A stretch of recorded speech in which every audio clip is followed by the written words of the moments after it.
Y ocurre lo que inexorablemente tenía que ocurrir. Llega el día D. Ha costado más de 6 años y 4 capítulos de este podcast llegar hasta el punto en el que estás ahora. 6 años de conspiraciones, susurros, comidas, café copa y puro y complejas confabulaciones. 6 años de heroísmos y traiciones, de promesas, de palabras de honor y de planes de salón. Pocos días de se han ganado su nombre como este 23 de febrero de 1981 en la historia de España. Y sin embargo, pocos planes tan elaborados han derivado en tanta improvisación. Los años y esfuerzos están destinados a ser olvidados en las escasas horas de un solo día en concreto, como un actor que sale a escena, se queda en blanco y tiene que improvisar. Y es precisamente esa improvisación la que la historia escogerá para ser recordada, olvidándose de casi todo lo demás. Es lógico, que puede haber más español que la historia de España. El 23F fue tan grave el ridículo que hicieron, porque yo creo que fue una chapuza. A mí me pareció todo una chapuza, todo. Demostraron ser ni españoles, ni dignos, ni profesionales, y además, por suerte para la democracia, pues fueron un desastre, ¿no? Pero ¿cómo se llega a ese punto saliendo de aquellos mimbres? La primera respuesta es también sencilla, porque tenían una fecha límite y muy poco tiempo. Es el comandante José Luis Cortina quien le dice: usted, Tejero, va a entrar en el Congreso de los Diputados el lunes 23 de febrero. Y tiene que ser ese día porque es cuando se va a celebrar la segunda votación de la posible investidura de Calvo Sotelo. La primera no había sacado mayoría absoluta Calvo Sotelo y entonces el lunes por la tarde se repite la votación. Justo 25 días después de la dimisión de Suárez, que desbarata todos los planes de la vertiente constitucional de la Operación Armada. Eso es lo que tienen los golpistas, 25 días para organizarse y actuar. 25 días que provocan la unión de los más extraños compañeros de cama. Porque hablando de metáforas, no perdamos de vista la alianza que aquí se monta. Los aristócratas y muy ricos Milans del Bosque y Armada, secundados por la élite empresarial, aliados con un Tejero, ariete utilizado por los anteriores, a quien han prometido el oro y el moro, pero que no posee en realidad más que su ciega pasión. Esa fue la clave que me llevó a mí a darme cuenta que el golpe de Estado no era lo que se decía. No pegan ni con cola. La única forma de que pudieran unirse es porque Armada necesitaba Tejero para poner en marcha la variante pseudoconstituciones de su operación y utilizó como enlace con Tejero a Milán del Bosch, porque Milán del Bosch, a pesar de ser monárquico y aristócrata, era admirado por todos los sectores golpistas del ejército.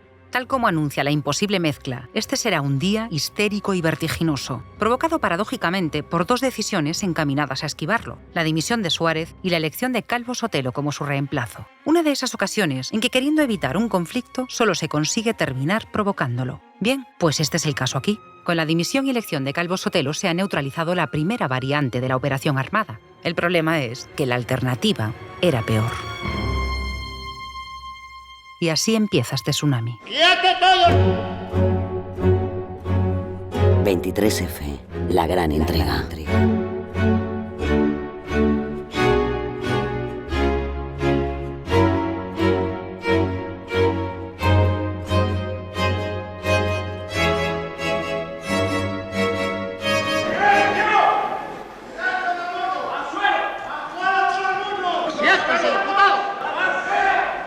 Capítulo 5. La gran escena.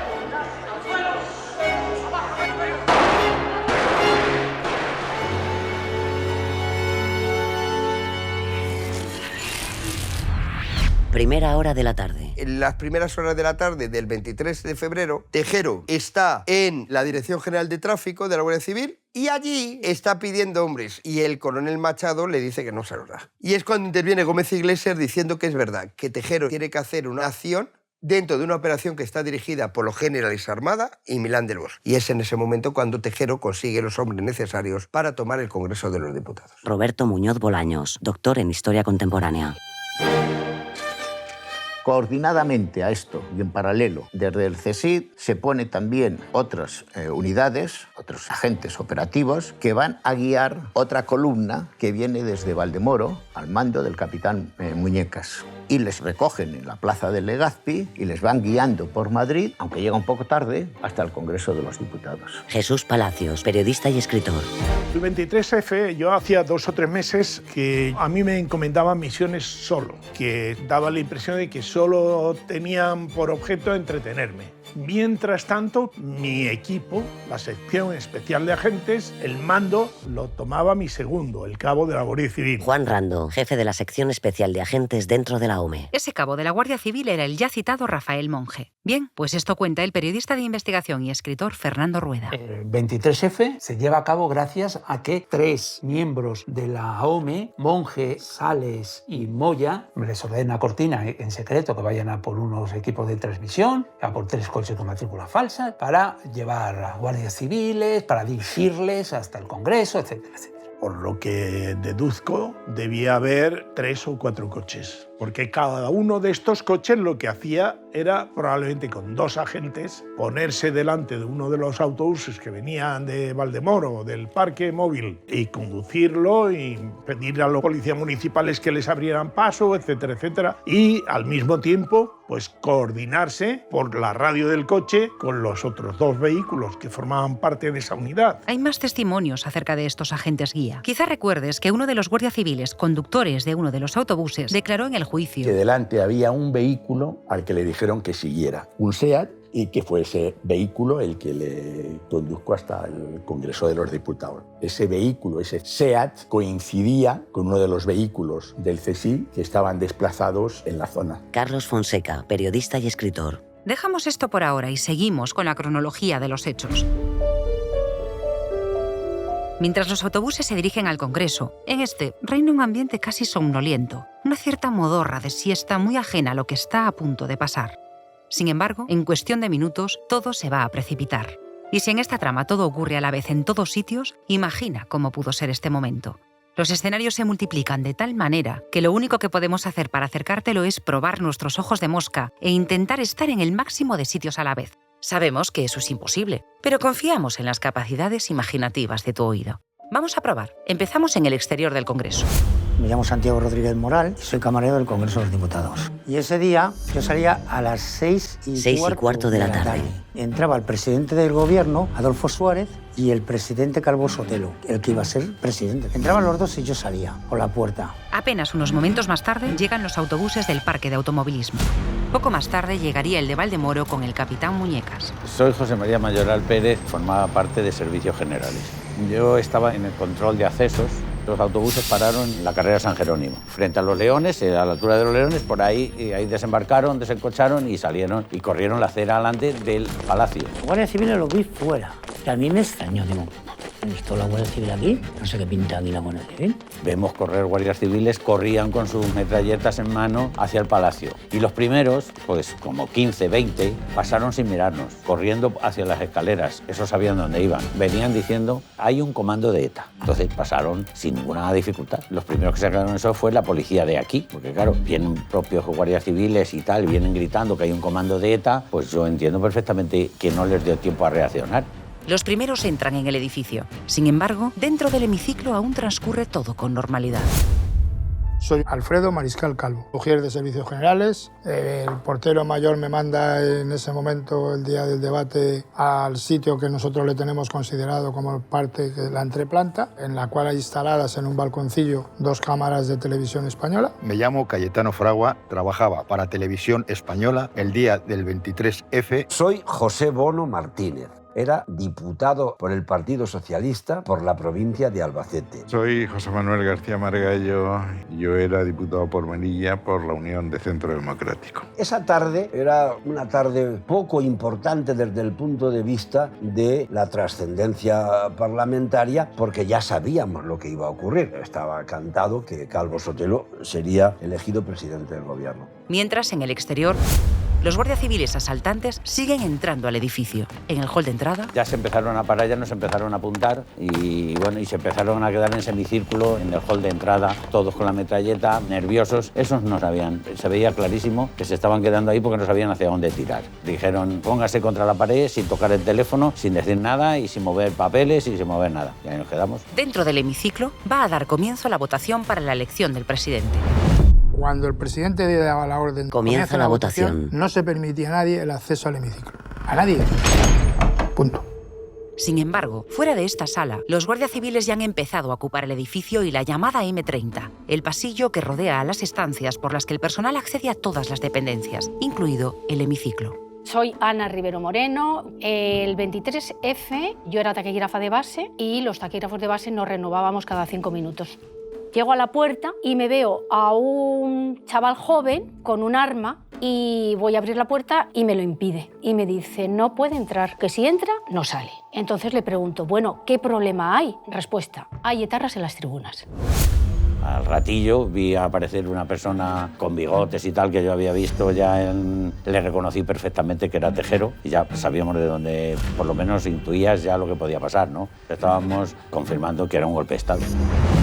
Don Enrique Mújica Arzog, no.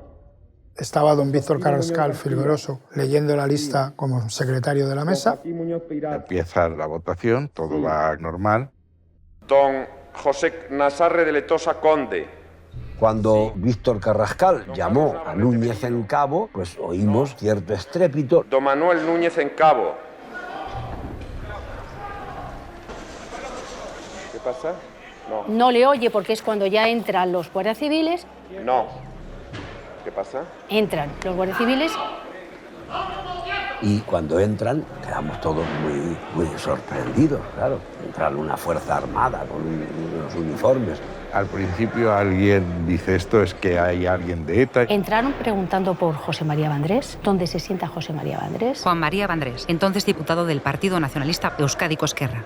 Hasta que aparece Tejero. Sube a la zona de la mesa. Por la escalera que nosotros le llamamos del vaso de agua. ¡Quieto todo el mundo! Quieto todo el mundo. Se pone al lado, a la derecha de don Víctor Carrascal. Y ya se levantó Adolfo Suárez y Gutiérrez Mellado. Y dijeron, sí, quieto, ¿aquí qué pasa? Que sigo siendo el presidente, dijo Adolfo Suárez, y yo quiero que den una explicación. Y le dijo Gutiérrez Mellado que se sentase a Suárez, que eso lo iba a solucionar él. Gutiérrez Mellado se levanta y se dirige a la tribuna. Y entonces Gutiérrez Mellado le dijo a Tejero, que era su superior, y que hiciera el favor de abandonar la intentona esta. Nosotros hemos descrito en el diario de sesiones y tras un altercado con el vicepresidente primero del gobierno, teniente general Gutiérrez Mellado, conmina a todos a tirarse al suelo, sonando ráfagas de metralleta. Queda interrumpida la sesión. El primer tiro de esa ráfaga lo pega Tejero, el resto le sigue. Y entonces llega el instante que lo cambia todo, el momento que marca el punto de no retorno. Cuerpo a tierra. Don Víctor Carrascal se echa contra el suelo de la tribuna. Mis compañeros, cuando empezó todo el follón, se metieron debajo de la mesa, veían los zapatos de los guardias civiles. Al otro lado mío estaba Jaime Mayor Oreja, que golpeaba los escaños diciendo están ametrallando por zonas y esto no aguanta.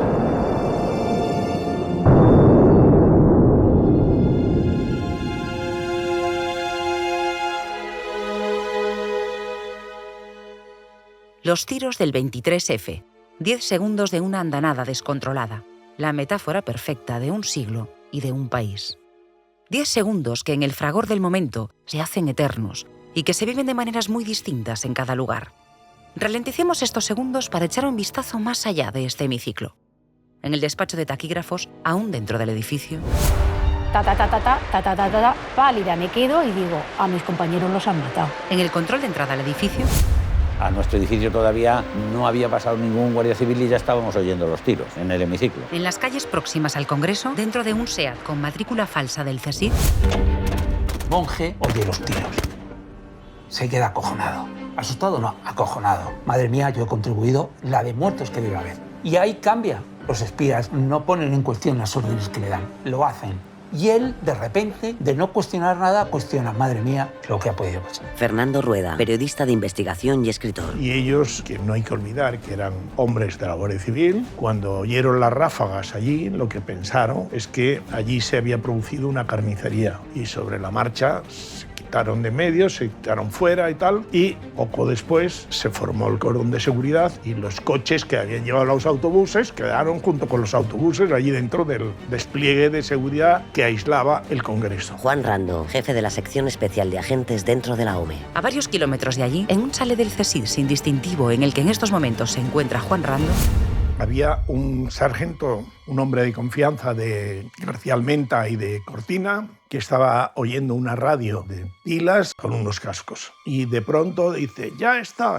o algo así. Sube hacia la primera planta donde estaban los jefes y baja y empiezan a sacar botellas de cava y bandejas de pasteles y tal, que ya estaban en la cocina, y allí se montó una fiesta. Yo en ese momento estaba con los ojos abiertos como platos, porque no sabía de qué iba aquello. Yo solo sabía que yo era el convidado de piedra de aquella situación, porque yo, mandando esa unidad, no sabía qué estaba pasando allí. Pero yo me sentía, pues eso, como un marciano en Benidorm. En ese momento vi como si mi mente se abriera, vi perfectamente toda la maniobra. Yo vi lo que había sucedido y vi que nosotros estábamos metidos allí como dirigentes, como directores de aquella maniobra.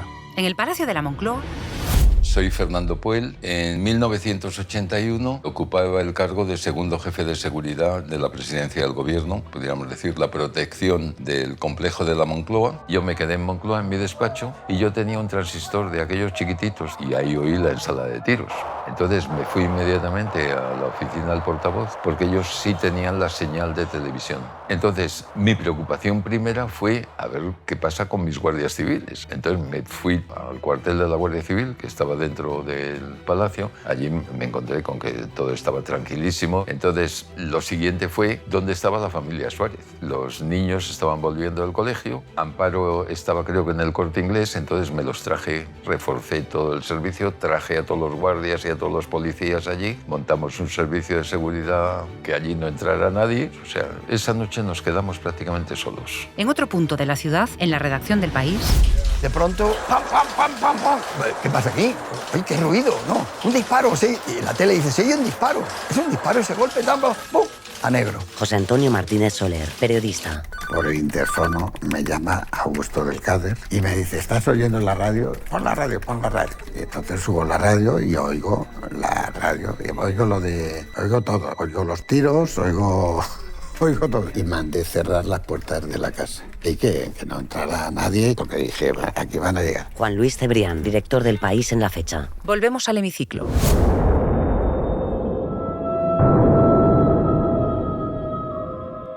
Estamos en el epicentro de esos 10 segundos de disparos improvisados y fuera de toda planificación. El momento es desaforado. Da la sensación de que ha tomado vida propia, de que se ha independizado de sus actores y de su contexto y se ha alzado como único protagonista de la historia.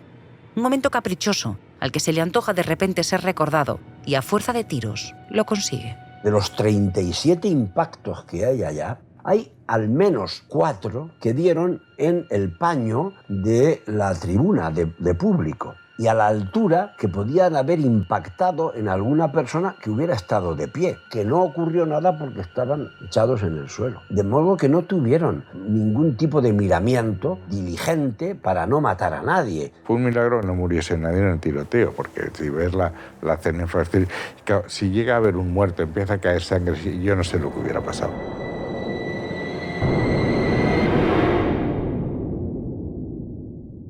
Siguiendo con gestos que resumen todo, quizás el más evidente de ese momento estelar sea el de los 3 que no se agachan. Ya sabes, Santiago Carrillo, líder del Partido Comunista. Yo estaba cerca de Carrillo y le dije, Santiago, vete abajo que una de estas nos matan, ¿eh? Ramón Tamames, diputado del Partido Comunista. Un gesto muy notable, el que se quedara sentado tranquilamente, denotaba una gran experiencia y además toda la política que el Partido Comunista llevaba en ese momento era una política muy acertada, ¿no? Una política no de quitar a Suárez y de quitar todo esto y traer a no se sabe, sino de consolidar la democracia. Nicolás Sartorius, también diputado del Partido Comunista. Otro que no se agacha, Adolfo Suárez. Claro, hoy es fácil decir qué se hubiese hecho, ¿no? Pero Suárez esa noche se puso en favor de la libertad y supo mantenerse en pie en defensa de la dignidad nacional frente a aquellos facinerosos que usaban ropas, uniformes y armas que salían del presupuesto que pagábamos los españoles y querían otra vez meternos en la prisión de la historia.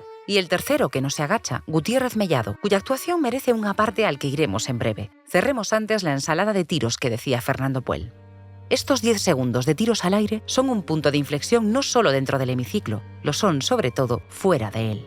Con ellos, Tejero, que es el primero que dispara, rompe el acuerdo al que había llegado con Armada, que mira que se lo advirtió. Es una de las razones de que se arruine la operación, porque esperaban que hiciera una operación limpia, es decir, donde no hubiera tiros, donde se cortara la comunicación con el exterior, lo que permitiría a Armada presentarse y, digamos, presentar a la opinión pública que había habido un cambio de candidato. Y aquí pueden surgir preguntas. ¿Por qué dispara Tejero? ¿Lo hace conscientemente? ¿Intuye de algún modo que le están utilizando y algo dentro de él se revela? Y por otro lado, ¿cómo se quedaría Armada al oír los tiros? Armada, como segundo jefe del Estado Mayor, está siguiendo el golpe junto con Gabeiras en el despacho de en el cuartel general del Ejército, que está situado en la plaza de Cibeles, y estamos hablando de varios centenares de metros de distancia del Congreso. A saber lo que debió sentir al ver que su plan de reconducción se le podía ir de las manos. Hay otro lugar al que ir durante la andanada, el Palacio de la Zarzuela. Yo llamé a Sabino a preguntarle qué pasaba. Me dijo que no lo sabían bien.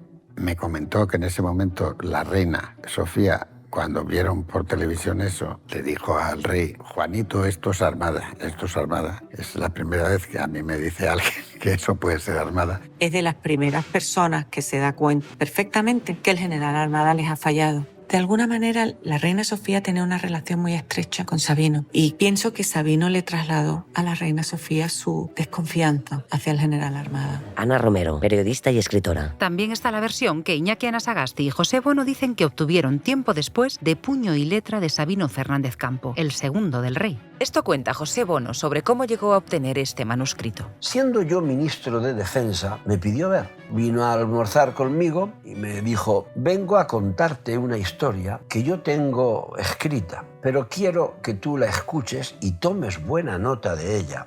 Yo tomé muy buena nota. Y tengo 52 folios de esa comida y de otra. Lo mismo hizo Sabino con Iñaki Anasagasti. Él mismo nos lee parte de esos papeles con la versión de Sabino sobre aquel día. Recuerdo de Sabino Fernández Campo, lo que pasó de verdad el 23 de febrero. La tarde del 23 de febrero de 1981 yo estaba en mi despacho revisando papeles, como casi todas las tardes, cuando de pronto irrumpió, sin ni siquiera llamar a la puerta, Fernando Gutiérrez, y casi gritando me dijo: Sabino, rápido, conecta la radio. Inmediatamente conecté la radio y ambos escuchamos con asombro lo que todos los españoles, los gritos de Tejero y los tiros. Y sin pensarlo di un salto y me fui directo al despacho del rey.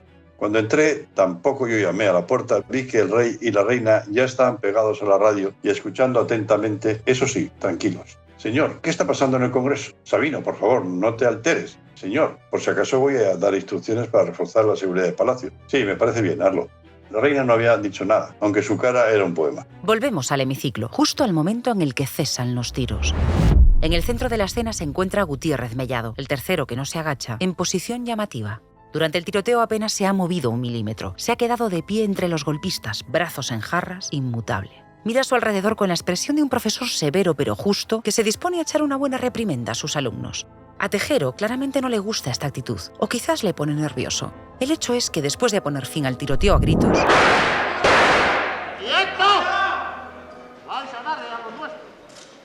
baja las escaleras y zarandea al general cogiéndole del hombro por detrás.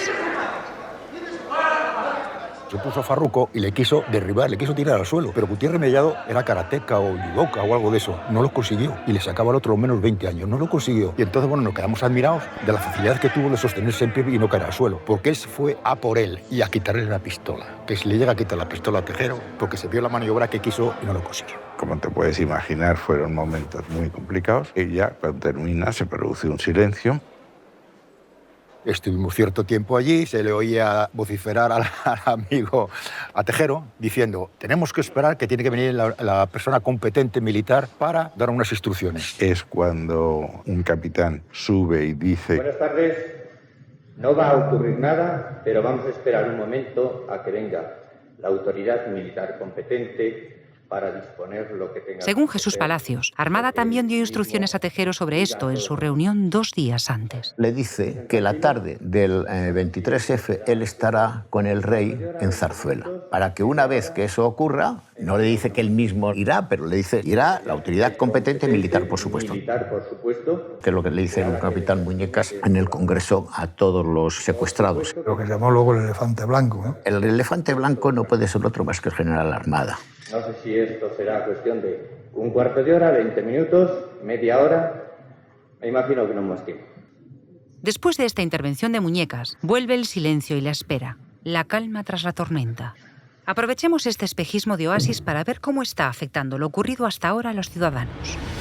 Yo me enteré, había ido a recoger a mi hijo, entonces en camino estaba escuchando la radio y de repente cortan y ponen a Tejero el golpe en directo. Increíble. Para el coche, no me lo puedo creer, es una broma. Me dice, bueno, hay que ir a casa. Entonces fui más o menos corriendo y me paró la Guardia Civil y con metralletas apuntándome a mí. Me quedé, pero ¿qué es lo que está pasando? Y el niño atrás estaba feliz. Anna Wesley Benson, entonces corresponsal de varios medios estadounidenses en España. Estaba en unas clases presenciales y entró el profesor y nos dijo, todos a casa que están dando un golpe de Estado.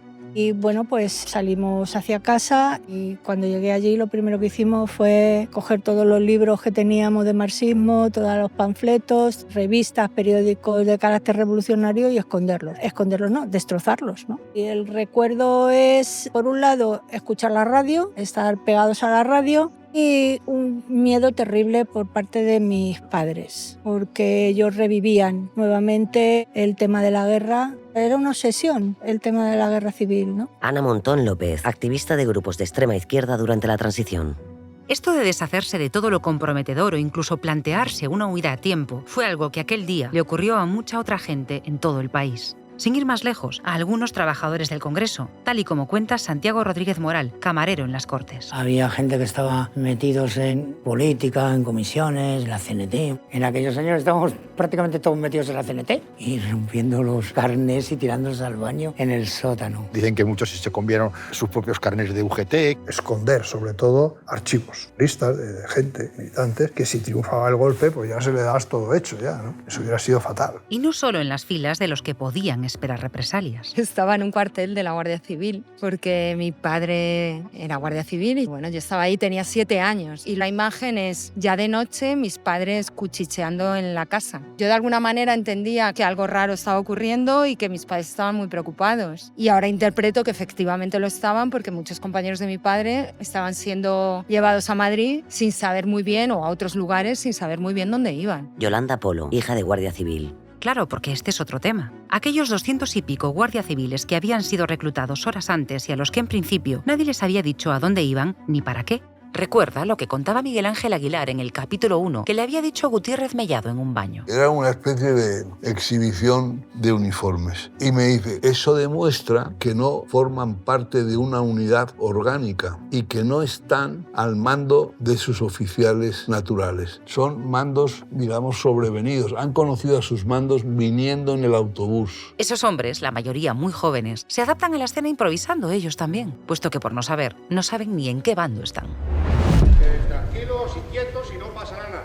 Era un chico muy joven y blanco como la patena. Le digo, ¿pero qué es lo que está ocurriendo aquí? Dice, mira, a mí no me lo pregunten porque no lo sé. Dice, porque yo me estaba cambiando para salir a buscar a mi novia. Y me dicen, vístete otra vez que nos vamos al hemiciclo. Y yo he venido para acá sin saber lo que ocurría. Dice, y ahora es cuando me estoy dando cuenta de la situación, dijo el chaval. Pero asustadito, perdido. Uno de ellos, cuando ya llevábamos un tiempo, le dije que si podía subir a mi despacho que tenía tabaco. Y cuando entramos, me dijo, ¿puedo llamar por teléfono a mi mujer? Digo, ¿cómo que si puede llamar? Ustedes son los que nos están ocupando. Pero no sabía, llamó. Y escuché que le dijo a la mujer, oye, Marita, o como se llamas, que estamos aquí en el Palacio de la Moncloa. Es decir, bueno, además de golpista, tonto, ¿no? No sabía dónde estaba.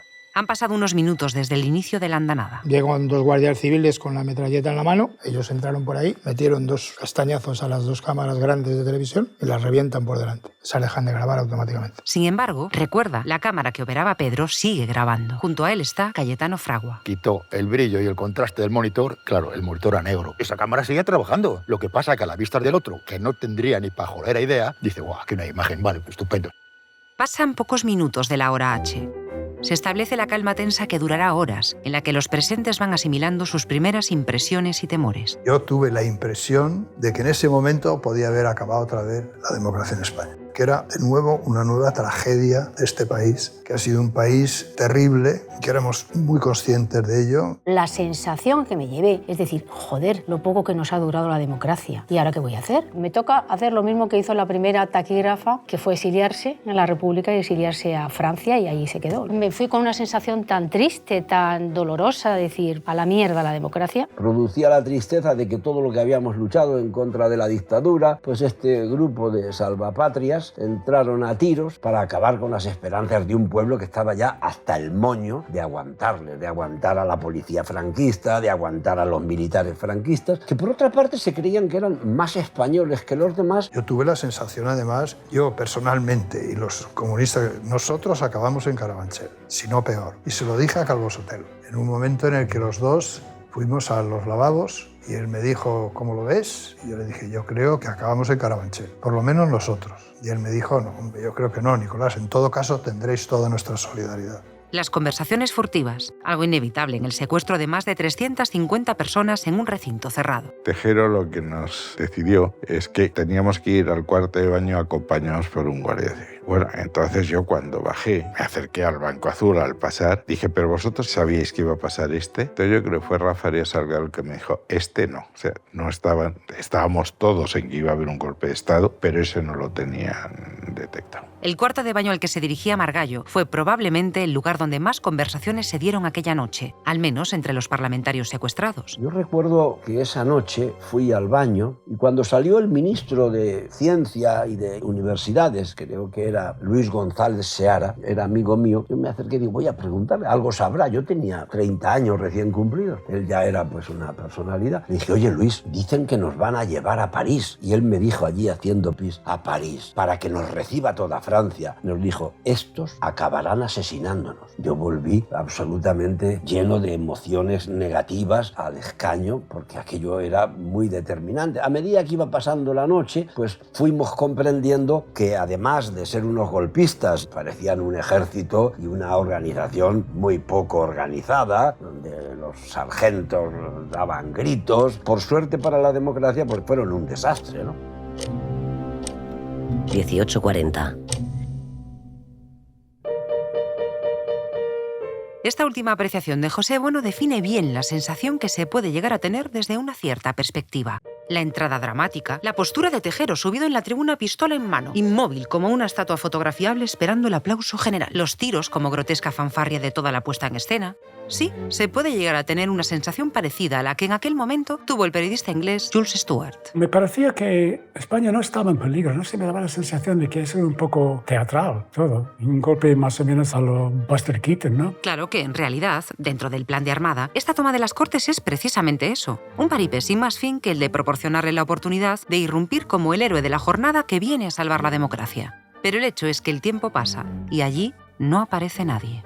Todo bien si no fuera porque el guión que tienen los golpistas cuenta con pocas páginas, apenas las justas para llegar hasta la apertura del telón, el quieto todo el mundo. Después de eso, los actores ya no tienen más líneas y lo único que pueden hacer es improvisar. ¿Pero qué estaba pasando? ¿Por qué no aparecía aquella autoridad militar, por supuesto, que presuntamente tardaría apenas... Un cuarto de hora, 20 minutos, media hora, me imagino que no más tiempo.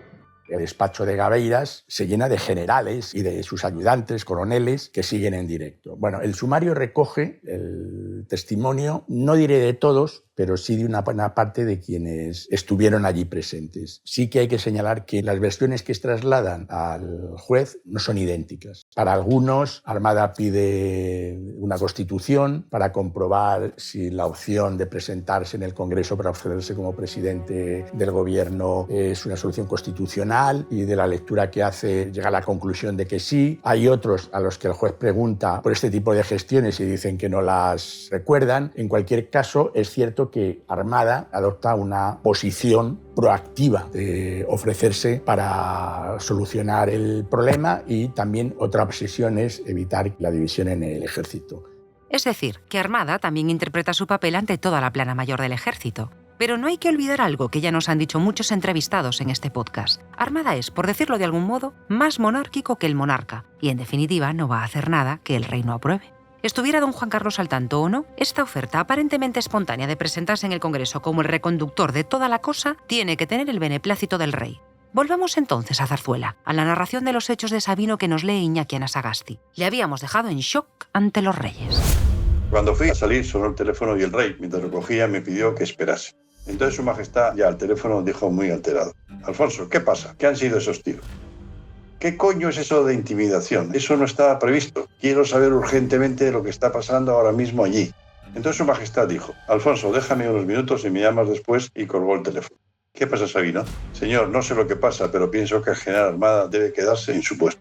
Pero es que necesito saber lo que pasa. Los tiros no estaban previstos. Señor, no lo entiendo. Sí, Sabino, perdona. El rey volvió a su control habitual.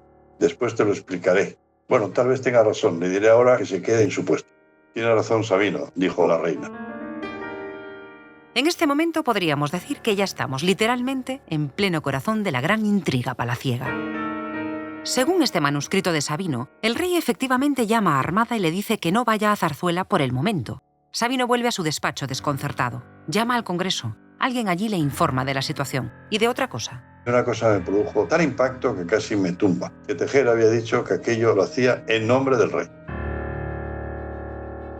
Sabino vuelve al despacho del rey, donde le encuentra de nuevo el teléfono con Armada. Don Juan Carlos está muy nervioso. Ordena a Armada que averigüe por qué Tejero ha dicho que va en su nombre. Cuelga el teléfono. Señor, veo que ya lo sabe. Esto es muy grave. Sí, Sabino, la cosa es grave. Creo que debemos autorizar a Armada a que venga a la Zarzuela y nos explique detalladamente lo que está pasando. Porque creo que aquí están pasando cosas que no estaban previstas.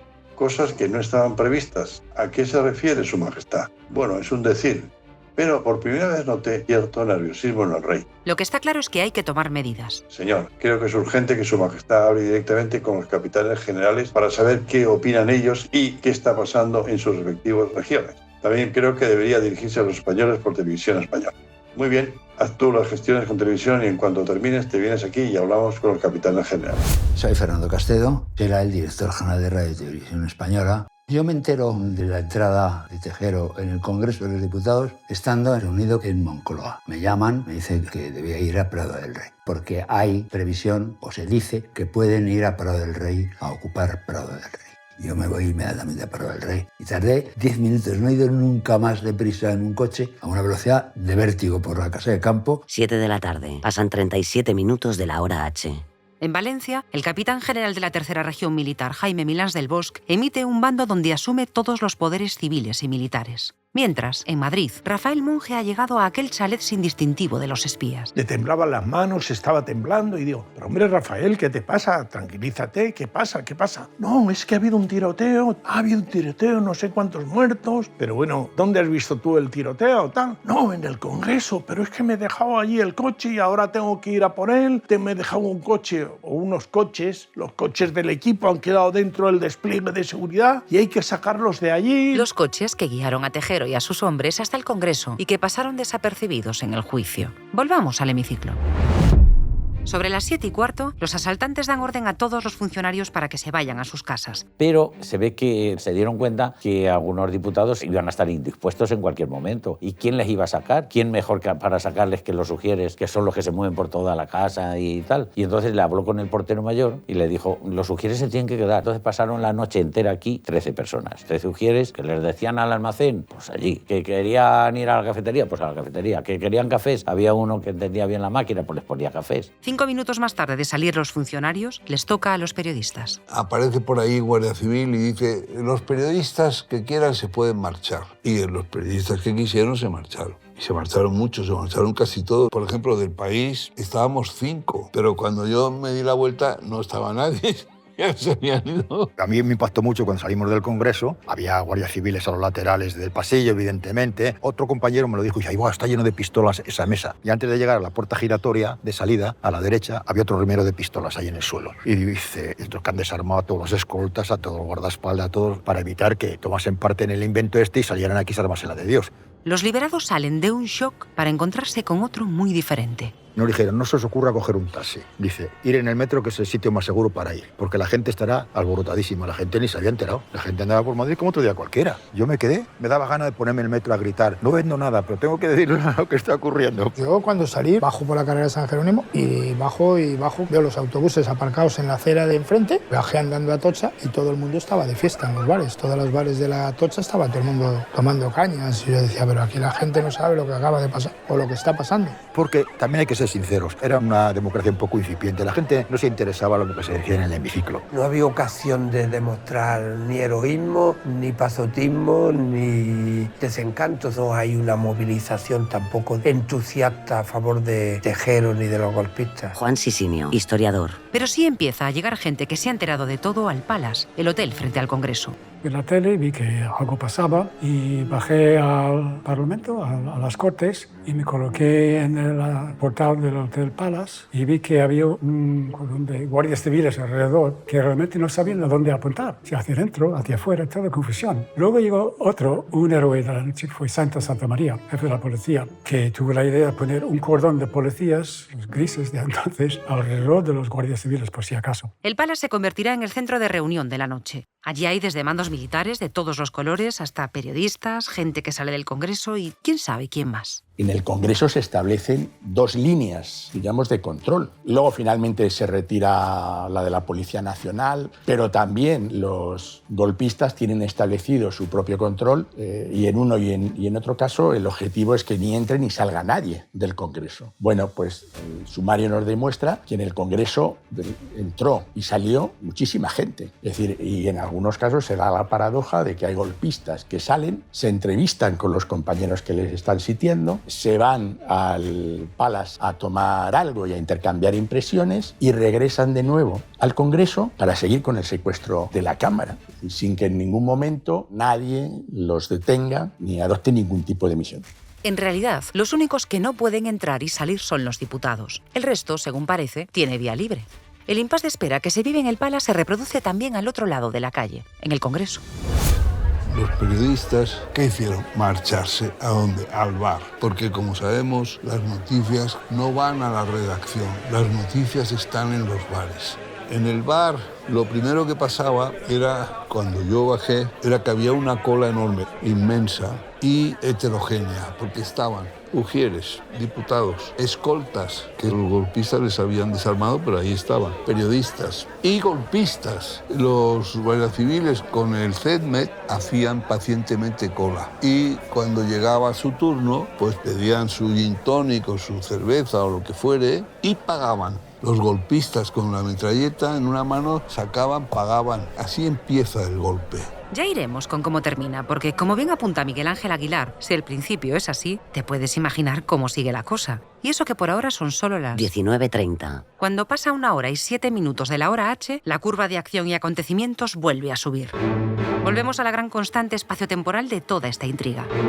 Todo a la vez en muchas partes. En Valencia, el golpe triunfa en Valencia. El teniente general Milans del Bosch ordena el despliegue de la división Maestrazgo, con medio centenar de carros de combate y unos 1.800 hombres. Es la llamada Operación Turia. Lo grave del caso de Valencia es que desde un día antes, pero sobre todo en las horas previas, él se ha reunido con los principales mandos de la ciudad del Turia. Es decir, que todos los mandos de Valencia conocieron con anticipación el asalto al Congreso y todos, sin excepción, asumieron y cumplieron las órdenes que les dio Milans. Y entre esas personas hay 12 generales. Sin embargo, en Valencia, si no recuerdo mal, única y exclusivamente se procesa y se condena a 3 personas. Y de estos 12 personas, contra ellas no se inicia ningún tipo de actuación judicial. Vamos a Prado del Rey. A estas horas, su director general, Fernando Castedo, ya debe de haber llegado.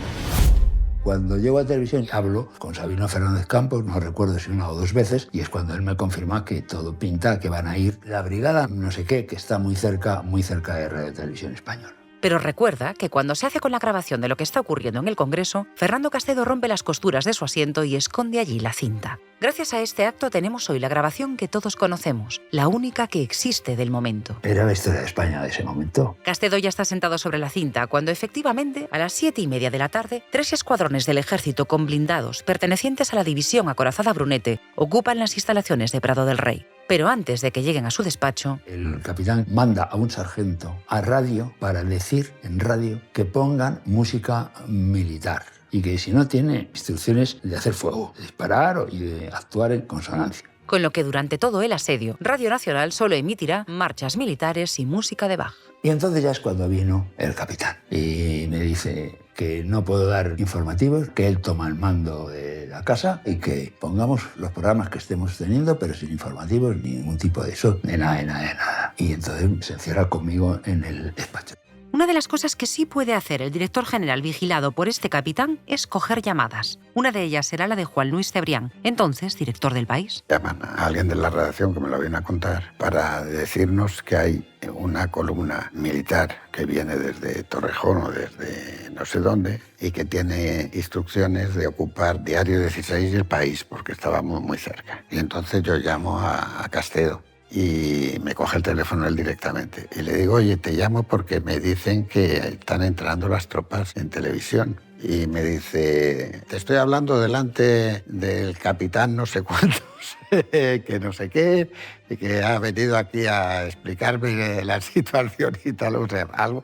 Me dijo que sí, pero que no me podía decir que sí. Yo hablaba un poco de manera críptica. Sí, estoy aquí acompañado. No recuerdo que dijera que me estaba apuntando a la cabeza, pero que tenía dos señores con el arma preparada. De alguna manera u otra se lo dije, en plan gallego, como me entendía también con Sabino, en plan gallego. Me preguntaba, ¿qué distintivo llevan allá? Pues mira, una cosa como roja, no sé qué, blanca y tal, con una parte en el medio. Ya está. Entonces, es que son entonces de la acorazada. Algo así, algo así. Esta deducción de Sabino es crucial. Si de veras los asaltantes que han tomado Radio Televisión Española provienen de la división acorazada Brunete, entonces la cosa es incluso más grave de lo que ya podría parecer, porque La DAC, la división acorazada Brunete, pasaba en ese momento posiblemente con la división Maestrazgo de Valencia y alguna más en Sevilla, pero desde luego la DAC pasaba por la unidad militar más potente del ejército español. Es decir, que con Milans ya sublevado en Valencia, el levantamiento de la Brunete empezaría a configurar un nuevo estado de cosas. Si la Brunete secunda el golpe, este tendría muchas posibilidades de triunfar. Sería, digamos, una especie de baldón para que otras capitanías generales, en el convencimiento de que el golpe ya no tenía marcha atrás, se fueran sumando paulatinamente a la sonada.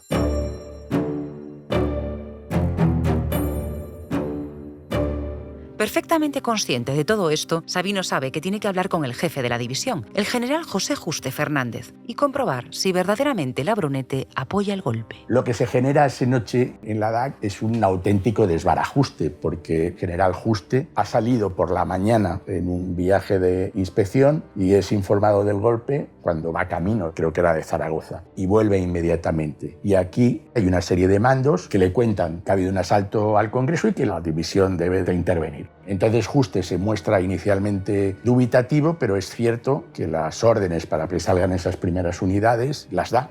Uno de esos mandos que cuentan a Juste que deben intervenir en el golpe es Pardo Zancada, entonces comandante de infantería de la Brunete. Efectivamente, salen de la división más de 40 camiones. Soy Jesús Núñez Villaverde y en el 23 de febrero de 1981 era jefe de una compañía perteneciente a la Brigada 11 de la división acorazada Brunete. Ese día, en principio, fue un día normal. A las 5 de la tarde te marchas a casa y cuando llegas a casa suena el teléfono y dicen vuelve al regimiento.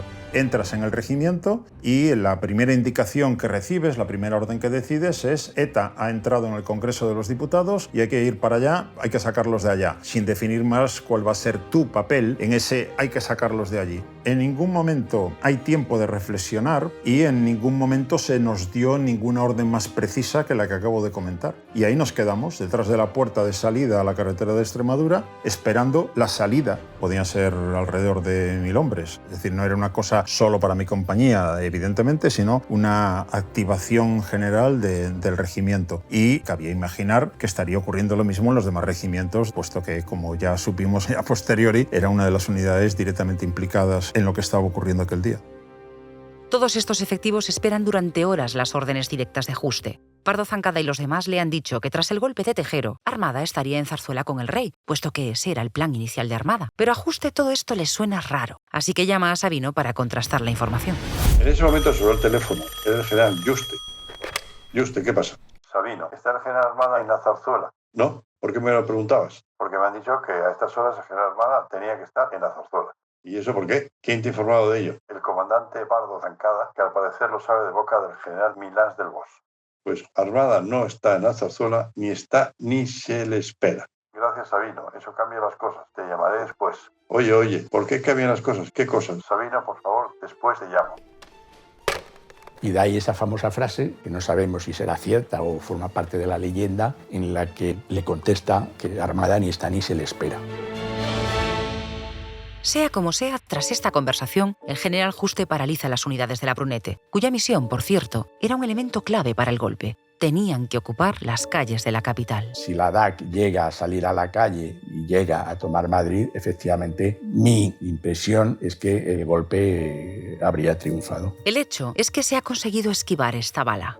Para los golpistas, sin embargo, el tiempo sigue pasando y Armada necesita perentoriamente el beneplácito del rey para poder seguir con su plan de reconducción del golpe. Desde el cuartel general del ejército, del que no se ha movido aún, vuelve a ponerse en contacto con Zarzuela. Y le pide ir hasta allí para entrevistarse con el rey y Sabino Fernández Campos le pide que no se mueva, que ese es su puesto y que a las órdenes de Gabeiras pues que siga desde el cuartel general. Obviamente, con todos estos nuevos datos, Sabino ya se ha hecho una composición del lugar de la posible situación. Sus sospechas iniciales, que comparte con la reina Sofía de que Armada está detrás de todo, se van confirmando. Pero eso no produce ni mucho menos el cortocircuito de la operación. Porque Sabino le dice, señor, es mejor que Armada se quede en el cuartel general y que esperemos cómo se va a desarrollar todo esto que está ocurriendo. Y el rey, que está en ese momento un poco a verlas venir, palabras del general Alfonso Armada, como me dijo en muchas ocasiones, entonces no dice nada, le pasa el teléfono a Sabino y a esperar a que todo eso madurara adecuadamente. En el Congreso, a esas mismas 19:30 horas, Si alguno se mueve, se le marca, pero nada más. Suárez se levanta de su escaño y pide hablar con el responsable de la fuerza de seguridad. En respuesta se oye un grito que pasará a la historia. ¡Se sienten, coño! De nuevo se escuchan apenas unos susurros y alguna radio que algún diputado escondía bajo el escaño. El que transmitía era Abril Martorell porque era el que tenía la radio y no se la habían quitado. Y luego ahí, de esa manera, una manera natural, pues fuimos informándonos unos a otros. A las 8, Tejero ordena sacar a Suárez y a Gutiérrez Mellado del hemiciclo. Le recluye en distintas dependencias del edificio. Unos minutos más tarde, se llevan también a Agustín Rodríguez Sahagún, ministro de Defensa, al secretario general del Partido Socialista Felipe González y a su vicesecretario Alfonso Guerra, y también al secretario general del Partido Comunista Santiago Carrillo. Se produjo, dice el acta, un preocupante silencio, porque no nos gustaba que los separasen. De alguna manera temimos por su integridad y por su vida, ¿no? Carrillo, yo creo que él luego ha contado que vio al guardia civil que estaba con él muy nervioso, que pensó que en un momento determinado podía cepillárselo o que se le fuera el gatillo, yo qué sé. Sigue pasando el tiempo y allí no aparece nadie. En el despacho de Gabeiras, Armada se dispone a hacer lo mismo que el rey, esperar. Si Armada decide no ir a Zarzuela es porque quiere que se lo pidan a él. Empieza entonces o se acentúa la jornada febril de llamadas. Prácticamente todo lo que se habla en aquella tarde y noche será por teléfono. Como nadie ha tenido nunca acceso a esas conversaciones, en este punto vuelven las diferencias de visiones y criterios. A lo largo de esas horas, que son horas de compás de espera, de impasse, se dedican a jugar un poco diciendo cuál es la situación en las diferentes capitanías generales. Pero como no es una operación militar, las diferentes capitanías generales, o unas pueden decir, estoy de acuerdo con lo que ha puesto el bando que ha publicado el general Milán, pero todos dicen a las órdenes del rey, a las órdenes del rey, absolutamente todas. El rey habla él personalmente con la mayoría de los capitanes generales. Todos estaban a favor del golpe inicialmente, porque a todos le habían dicho que el rey estaba con el golpe. Entonces, como les habían dicho que el rey estaba con el golpe, en principio, el golpe había ganado. Armada también habló con algunos de que los capitanes generales estaban encantados con el golpe y que a ellos, a la mayoría, no les importaba para nada ni la monarquía ni nada por el estilo. Es decir, querían que el golpe triunfara. El propio ministro de Defensa tiene un documento en el que dice que salvo 3 que se mostraron leales, el resto se habría sumado al golpe si hubiera ido para adelante. ¿Y por qué no se sumaron? Esto es muy parecido a la Sanjurjada, aquella intentona golpista, y cuando se le juzga, el juez le pregunta, general, ¿quiénes estaban con usted? Y Sanjurjo dice, pues mire usted, como el golpe ha fracasado, nadie. Si hubiera triunfado, todos, usted el primero. Pues esto es un poco igual. Son las 10 de la noche.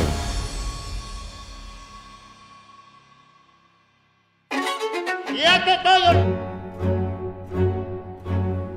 23F, la gran entrega. Capítulo 5, la gran escena. Este podcast es una producción de The Voice Village para Movistar Plus. Dirección, narración y entrevistas, Conchi Cejudo. Guión, dirección artística y diseño sonoro, Mona León Siminiani. Montaje de diálogos, Jonathan Herbert. Limpieza de diálogos, Pablo de Diego. Grabación, Mateo Garri Winogrand. Investigación, Conchi Cejudo y Mona León Siminiani. Producción ejecutiva de The Voice Village, Ricardo Villa. Responsable de desarrollo editorial en Movistar Plus, Miriam Lagoa.